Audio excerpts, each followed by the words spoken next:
Hey guys, Joe here, taking a look at another one, and today is a pretty interesting one because I know what people say, and I'm one of them. Glock is boring, Glock doesn't make good stuff, Glock is outdated, Glock is like an Apple iPhone. Where was I going with this? Oh, anyways, we're taking a look at a Glock. This one came from Liberty Arms, so make sure to check them out. I can't link them. You're going to have to Google them. They're down in Harrisonburg, Virginia. Check them out. Tell them I sent you. They will hook you up. They gave me a good price on this, and I believe that guy? Yeah, that guy, the 910, which you'll be seeing in another video until it goes away. You didn't even check the chamber. Shut up. I checked it a while ago because I did some shorts. Anyways. Tight. In here, we have the item for today, and this is a Glock 17. However, it has a couple of party tricks. We've looked at Glocks on the channel a few times, and there are a lot of them that kind of can be yay or meh. The Glock 17 has cemented its place in the world as being Glock's full-size offering.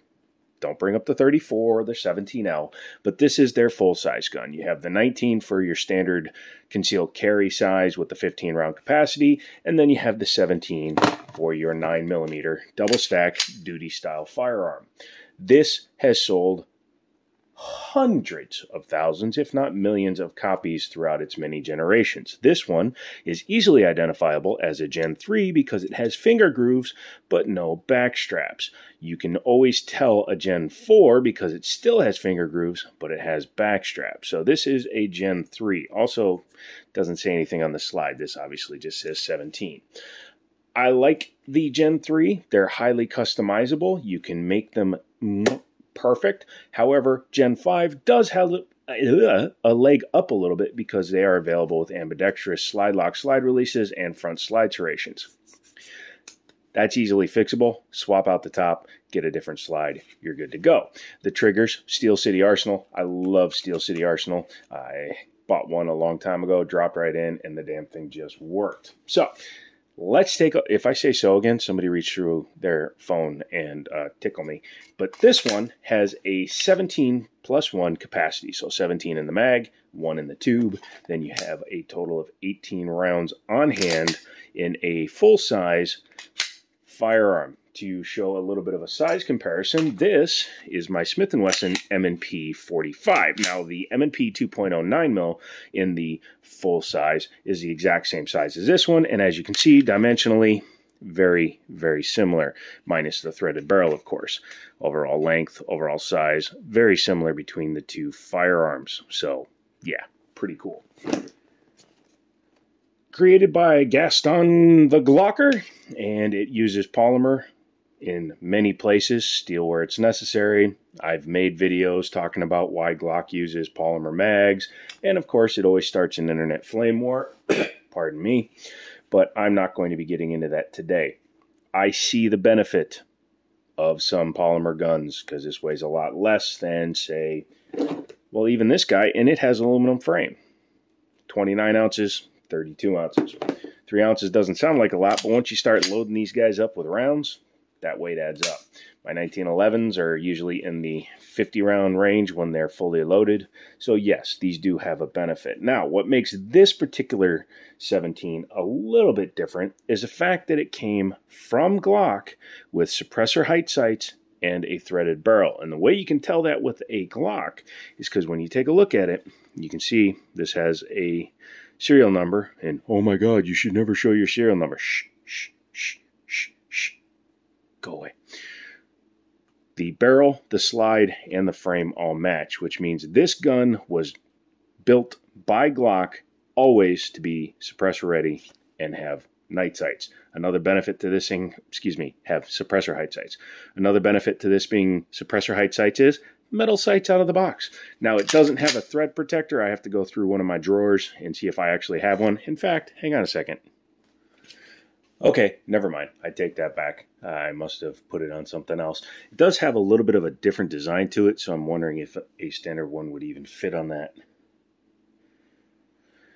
The reason I don't have my suppressor here right now is because even though I have filed for it, it has to stay at the store because Uncle Sam has not approved my Class 3 stamp yet. So I will, oop, shit, somebody hit me. I will be putting a suppressor on this and running it in its stock form and with my Zev gold barrel. We'll see which barrel is more accurate. Whichever is more accurate is the one that's going to keep. You will see this is a fully blacked out sight picture. I will probably take some high vis. In fact, let's do that now. This is a acrylic high vis green that I've been using for a long time, and these things last frickin' forever. And as you can see, one little dot makes all the difference because it now creates a high vis front sight, and it fills in the pocket, so you just clean it off. And there you go. Anywho, sight picture is pretty easy to pick up. I'm picking it up off camera, obviously. When I try to do it on camera, it blurs out because it focuses on that giant rear sight. But I think with the suppressor on it, that's going to be a pretty easy sight picture to pick up. Standard slide lock, slide release. It's not extended. I'd probably swap that out. Standard Gen 3 mag release. Standard Gen 3 stippling. If I decide to keep this gun for a while, let's face it, I don't usually, but if I do, I may have Greg do a custom stipple job, including removing the finger grooves. I'm not opposed to them. However, I tend to find that this finger rides on top of that finger groove. Doesn't give me the perfect grip, so I'll have him do that. Probably round off the trigger guard, which is something I have him do on my guns when he does custom stippling. And yeah, that will be pretty cool. Being a Gen 3, it has an accessory rail, not a Picatinny rail, so this is Glock specific.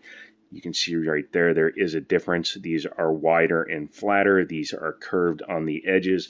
So you can put pick rail accessories on these guns. However, they might be a little bit loose, so keep that in mind. Other than that, seems like a pretty standard gun. Let's talk about the trigger. It's a Gen 3. It's a perfectly fine trigger. It's not a great trigger. It's not a trigger that I would say would be good for competition. But for a duty style gun, you just depress the finger safety or trigger safety with your finger, and you pull back to your wall and pull through. Not sure of the round count. I know it does have quite a bit of roundage through it, but I'd still say it feels just like every other Gen 3 Glock. Releasing comes back to the break point and then goes into the next shot. 6-ish pounds, and it's very standard. As you can see here, flared a little bit with a couple of angles to it. However, it's not hard to insert a magazine into a Gen 3, Gen 4, Gen 5 Glock. Just practice and you will get used to it. Oh, look at that. That's an aftermarket mag. That's a Pro Mag. There we go. Glockos. Thought it felt a little light, but the actual mags are drop free. Friends don't let friends use Pro Mags. And if you do, you're not a real friend. But yeah, very nice. Come here. Now, I know I have a habit to silicone carbide my guns. That won't be happening with this gun. So, rest assured. Not optics ready, but that's fine. I could also do, I think Gummo, G-U-M-M-O, makes a plate if I were to want to run an optic on top of this, which I won't. I will just run it in its stock form. And obviously, like I said, there are options for the slide. Do you want to take it apart? Do you? All right, let's do that. Now, there's two ways to do it. Some people say pull the trigger, come back a little bit, and then just drop your tabs. Perfectly reasonable. Another way to do it, and obviously you should be doing this, make sure that it's clear, then pull back, drop your tabs, pull your trigger. Either way works. Once you've done that, you can go ahead and pull your slide off the frame. Put it down in the comments what you do. Now this one has the plastic guide rod. If I keep this, and again, that's a question, but if I keep this, I will be swapping that out for a heavier metal one. Heavier ones help mitigate some of the muzzle flip, and anything you can do to increase the weight on the front of the gun will help you keep it on target easier to a point. Obviously, you don't want to go insane. As you can see, it has a pretty long barrel. It is threaded all the way, it is rifled all the way down to the end. So, dang it, I'm going to get hit again. But as you can see, the rifling comes all the way to the end of the threading, which does make this a longer barrel, nearly 5 inches, which is perfectly fine by me. The front sight, because it is not a plastic sight, has a metal screw going into it, and as you can see, standard firing pin channel, all that stuff. Not sure the last time it was taken apart, so dang it! That's like 9x19. I will be taking this apart, and I will take out the extractor, because this actually goes all the way into the firing pin tube. A lot of people don't realize that, and over time, 10, 5, 6, 7, 38,000 rounds, whatever, a large round count, you can actually put shavings into the firing pin tube, which can create a binding on the extractor. I've seen that in a few guns. I've actually repaired a few guns that have had that problem. Being a Gen 3, it is the 3 roll pin or 3 pin design. Gen 5s went to a 2 pin. Still has the standard dropping block there. Metal, and the ID plate. I almost said VIN plate. Very standard, but again, very upgradable. With the Steel City Arsenal, I think it was a 4-pound trigger, and then I had a 3.5-pound connector bar, so it was close to a 3.5-pound trigger pull. Other than that, very nice, very solid. Gun seems to be well constructed because it's a Glock. That being said, don't get on your high horses going, oh, see, I told you Glock was superior. Glock is a manufacturer just like anybody else, and they manufacture high volume just like many other companies. So there are going to be possible defects and possible failures. That's just the nature of manufacturing. Go ahead and bring it back. Make sure it lines up without binding the spring. Rack it. Make sure the trigger goes back into the ready position. Pull it, and your gun is back together. What do I think of the Glock 17? I've had probably 15 or 16 of them, so I'm quite fond of them in terms of their functionality, their ease of use, and just their overall... What the hell is that?